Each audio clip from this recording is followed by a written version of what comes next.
Hello, welcome to biography TV. If you are new here, please subscribe and turn on the notification so you don't miss our next video. Biography of Lucky Dube. In the 90s, one of the reggae sounds that entertained most people around Africa was the delectable tune of this legendary South African artist. Hardly can one talk about reggae music in the whole world and not mention Lucky Dube. This reggae artist and Rastafarian had a long musical career for a good 25 years, and he was one of Africa's best-selling reggae artists. He was known as a freedom fighter for his songs were wired with themes of social justice that became the voice of the people. This man, who always said that Peter Tosh had influenced his music, had 20 albums in Afrikaans and English. Lucky Dube was born on the 3rd of August 1964 in Emalo. His parents were separated and his mother raised him alone. His mother, before his birth, had suffered a series of miscarriages, and his birth brought luck, hence the name Lucky. Lucky did not fully enjoy the warmth of his mother, for she had to relocate because of work, so he spent most of his childhood with his grandmother Sarah, who made sure Lucky Dube did not go astray but imbibed the sense of responsibility in him, and that counted as one of the greatest influences that made him become an activist later in life.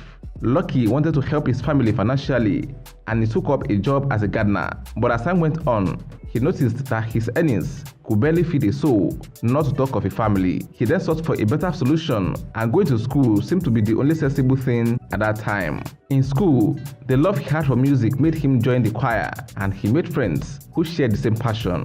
Together with his friends, they formed a band called the Sky Band. It was during that time that he discovered the Rastafarian movement. He fell in love with its ideology and became one of them.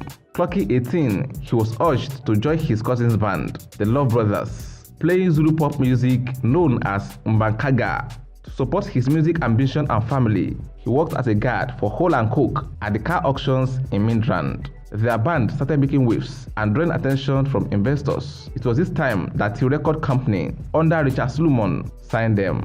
The band activities never interfered with his schooling, and most of their recordings were done during holidays. The band released its first album under the name Lucky Dube and the Super Soul. They released their second album, and after this time, Lucky wrote most of the lyrics and led most of the songs. He had begun learning English. Having made the band his and about to release his fifth album, Dave Sega, his sound engineer, advised he dropped the other name, Super Soul. He took the advice, and afterwards, he was known as Lucky Dube. Inspired by Peter Tosh and Jimmy Cliff during concerts, he teased the audience with some reggae tunes, and the fans loved every bit of it. He was then pleased and decided to stick to that genre of music, since it was a suitable tool to fight the ills in the then South African society. In 1984, he decided to test the waters and released the mini album Rastas Never Die. In comparison with his previous records, Dube did not get lucky, as the new album sold poorly. To worsen the situation, the apartheid government found the album guilty of instigating the people against them,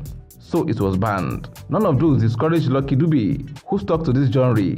He produced a second reggae album, Think About It. It achieved platinum sales status and established Dube as a popular reggae artist in South Africa. Over time, he continued releasing reggae albums, having established himself as a reggae artist not just in South Africa, but in the international scene. In 1989, he won 4 OKTV awards for his song, Prisoner. The following year, he won for Capture Live and another for House of Exile. And in 1993, his album, Victims, sold over 1 million copies all over the world, and that earned him a contract with Motown in 1995. In 1996, he released what was known as a compilation album, Serious Reggae Business, and he was named the best-selling African recording artist at the World Music Awards. He won so many other awards before his death, and he was an actor at some point, featuring in few movies like Voice in the Dark, Getting Lucky, and Lucky Strikes Back. This revolutionary fighter was killed in Johannesburg on the 18th of October 2007, shortly after dropping 2 of his 7 children off their uncle's house. According to police report, it was a case of carjackers who did not recognize him. 5 men were arrested in connection to his death. 3 were found guilty and sentenced to life imprisonment. Lucky Dube was a lover of children, and that explains why he had as many as 7. What's your take on Lucky Dube's music? Let's know in the comment section. Will it be ridiculous to subscribe to our channel? If no, please like this video, share and subscribe to our channel.